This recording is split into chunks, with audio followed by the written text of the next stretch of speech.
Everything was going well for Adana in the Dragon Kingdom until one very cold night when the trees swayed in low shimmers and the stars worked overtime. Then came the attack. It began subtly. A tremor in the air, a shadow cast in the wrong direction. Tension crackled through the normal vibrant halls of the Dragon Kingdom. Adanna's Sacrifice, The Journey to the Dragon Kingdom, Part 2. The Dragon Kingdom was much larger than Adana once anticipated. While she thought she was going to be living with a dragon in a desolate cave with no one else to keep her company, the reality of her situation proved otherwise. The Dragon Kingdom was like an entire world separated from Ikenga by a veil she could neither explain nor fathom. She quickly came to realize that there were more dragons than she once thought there were. Adana reveled in the wonder of the Dragon Kingdom. The air shimmered with magic, the ground vibrated with the life force of these colossal creatures, and the shimmering scales of hundreds of dragons flashed in the sunlight.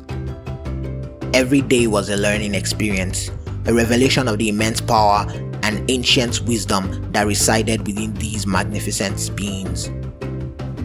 Yet, even amidst the awe, a silver of unease gnawed at Adana. News traveled slower than dragons, but stories, especially dark ones, had a way of crossing even dimensional borders. Whispers, faint at first, began to seep into the Dragon Kingdom from her home village of Ikenga. They spoke of unease, of resentment brewing amongst those who felt slighted by Adanna's disappearance. The prosperity the purified eggs brought was undeniable.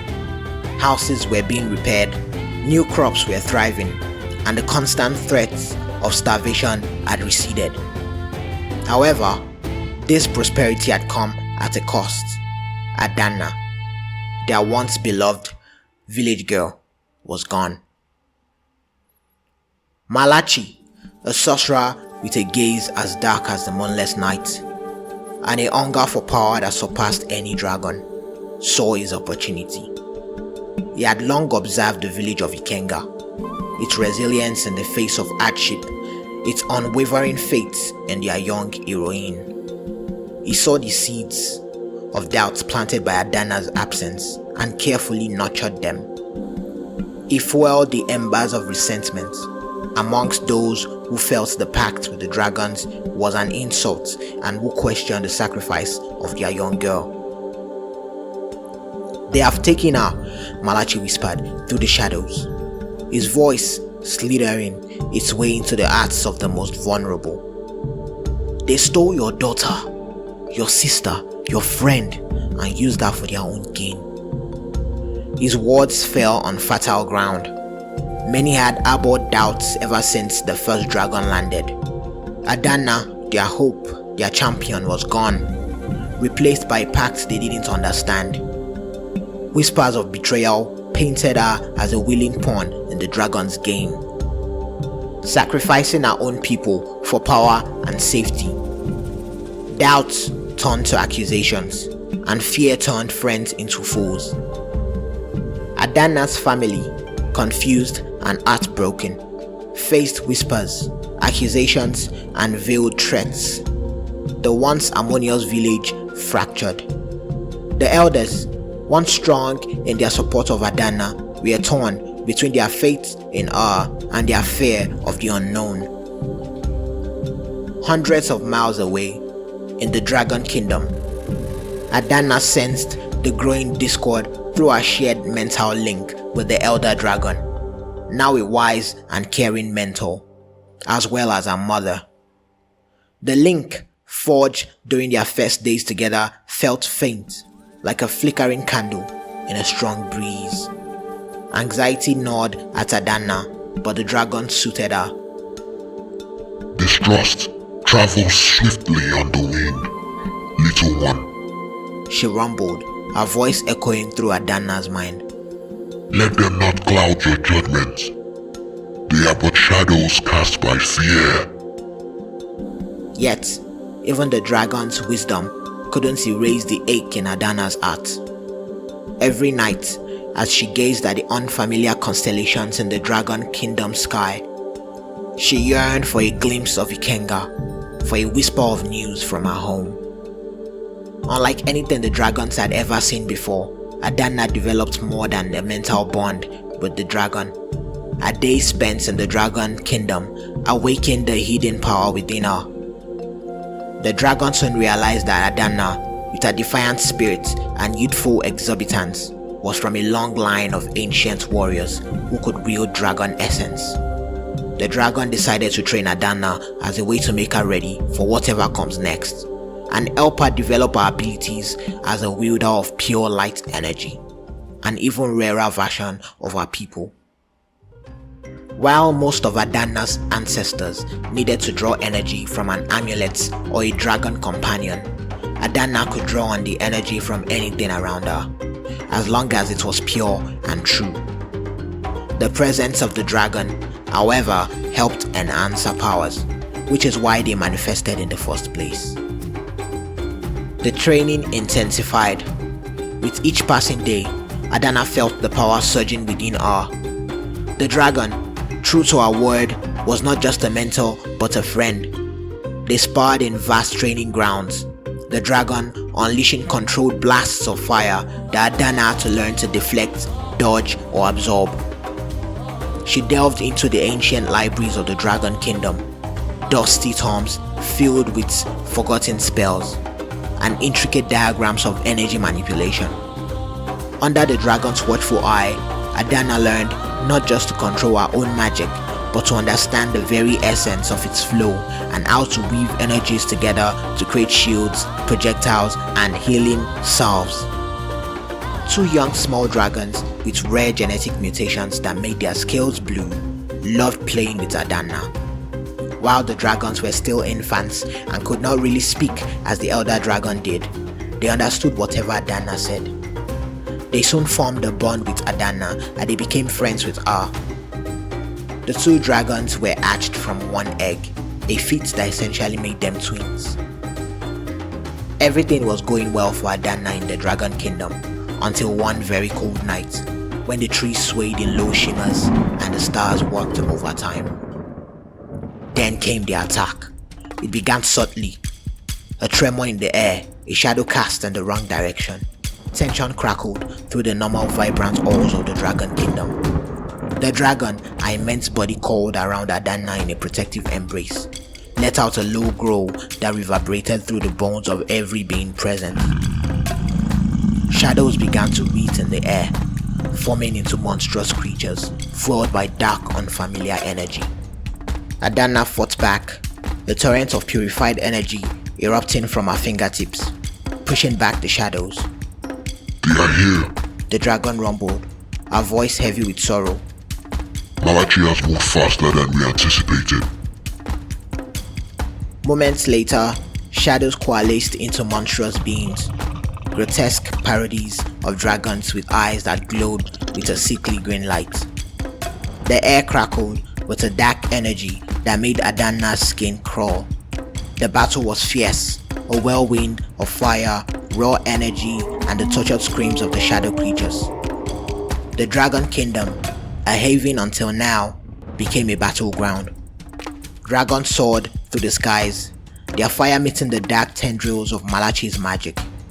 Adanna fought with fierce loyalty, fueled by fury at Malachi and the need to protect her new home.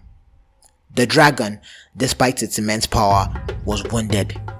A long gash marred her side, glowing with the sickly green light, hinting at the corrupting nature of Malachi's magic. As the battle raged, a piercing screech ripped through the air. Just as Adanna pushed back a particular monstrous creature, the ground beneath her trembled. She looked up to see the elder dragon locked in a fierce battle with a towering figure cloaked in darkness. This was no shadow creature. His dark magic pulsed with an unsettling power. Adanna recognized him with a jolt. Malachi, the sorcerer who had threatened Ikenga. Fear and anger roared within her. It was clear now, the discord in the village, the whispers, the unease she felt. It was all Malachi's doing. He had poisoned the minds of our people, twisting the truth into a weapon. With a battle cry fueled by both fury and desperation, Adana launched herself into the fray, aiming at Malachi. He turned towards her, a cruel smile twisting his lips. A wave of dark energy slammed into her, throwing her back with a sickening thud. As darkness threatened to engulf her vision, a flash of blue caught her eye. One of the young blue dragons, no larger than a horse, dived in front of her, absorbing the brunt of the attack. The young dragon let out a pained shriek, its scales flickering with the same sickly green luminance Adanna had seen on the shadow creatures. A primal scream tore from Adanna's throat, a mix of terror and gratitude. This young dragon had shielded her, sacrificing part of itself to Malachi's dark magic. The elder dragon, seizing the distraction, surged forward with a renewed burst of power. A blinding flash of white light erupted, engulfing Malachi and pushing back the remaining shadow creatures. The light subsided slowly, revealing Malachi kneeling on the ground, his dark cloak tattered and smoking. The green glow around him was fading, replaced by sickly pallor. He looked defeated, his eyes burning with hatred towards Adanna and the elder dragon. But the victory was bittersweet. The young dragon lay still, its once vibrant blue scales tinged with a dull grey. Tears streamed down Adanna's face as she rushed to his side. Placing her hands on its warm body, she desperately tried to channel healing energy, hoping to purge the corrupted magic. In the moment of devastation, Malachi noticed that the dragon had let its guard down and seized the opportunity to launch an attack. The surge of shadow curled around Malachi and molded into a dark, sinister ball before launching toward the elder dragon. The elder dragon didn't see the attack until it was too late. The attack was devastating as the dragon fell to the ground with a ground-shattering thud. The elder dragon lay sprawled on the ground, her once vibrant scales dull and lifeless. Malachi stood over her, his form radiating with dark energy, a sickening grin plastered on his face. Rage, hot and primal, surged through Adanna. This couldn't be the end. Not after all they've been through. With a battle cry that echoed through the valley, Adanna unleashed a torrent of magical energy. It was a desperate attack, fueled by grief and fury. But Malachi, expecting a final stand, was prepared. He effortlessly deflected the energy blast, sending it hurtling back towards Adanna. At the last moment, a massive blue form slammed into her, sending them both tumbling to the ground. The second young blue dragon, the genetic twin that Adanna used to play with, shielded her from the blast, its own scale now a vibrant blue that glowed with intensity. Adanna looked up, her eyes widening in disbelief. The young dragon had absorbed the blast, somehow purifying it and using it to imbue itself with more power. A new understanding dawned on her. These dragons weren't just powerful creatures, they were conduits, capable of manipulating and cleansing magical energy. But their moment of surprise was short-lived. Malachi launched, his dark energy swirling around him like a storm cloud. Adanna scrambled to her feet, shielding the young dragon with her own body. The young dragon let out a fierce shriek and charged at Malachi, its newfound strength momentarily staggering the sorcerer. This was her chance. Adanna focused on channeling all the knowledge and training from the Dragon Kingdom. The air shimmered around her, crackling with energy. She wove a complex spell, one she had only just learned, a purifying blast capable of severing the dark magic from its source. As Malachi raised his hand to launch a counterattack, Adanna unleashed her spell. A blinding white light engulfed them, pushing back the shadows and Malachi's dark energy. He screamed, a sound that echoed through the valley, the corruption radiating from him, tearing at him from within. The light subsided, leaving Malachi weak and vulnerable. His dark magic has been severed, his hold on shadow creatures broken. They dissolved into wisps of dark smoke, leaving the battlefield silent. Malachi, seeing that he had lost the fight, yelled, "This war is not over. I'll be back even stronger, and this time, You will not win. Malachi turned into a large cloud of black smoke as he vanished. Adanna ran back to where the hot blue dragon lay to see if she could still revive the young dragon, but it was too late. The elder dragon landed beside her voice heavy with sorrow. It is too late, little one. The young dragon used the last of its energy to shield you. It was a valiant sacrifice. Adanna felt a sob wrenching through her. Not only had they lost a battle companion, this young dragon's selfless act brought home the true cost of their fight. It was a stark reminder of Malachi's ruthless nature and the danger he posed to both worlds. In the aftermath of the battle, a somber mood settled over the Dragon Kingdom.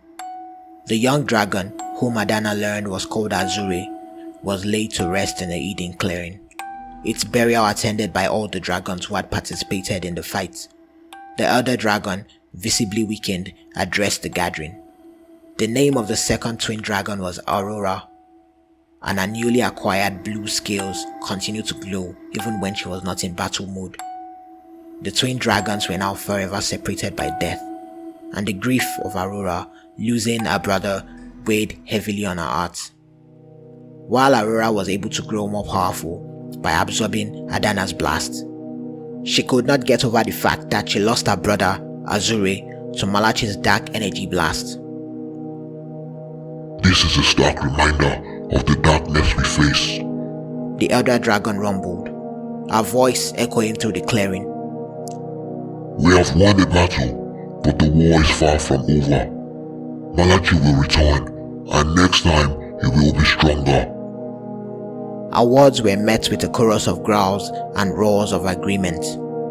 The dragons, though saddened by Azure's sacrifice, were resolute in their purpose. Adanna stood among them, the weight of responsibility settling on her shoulders.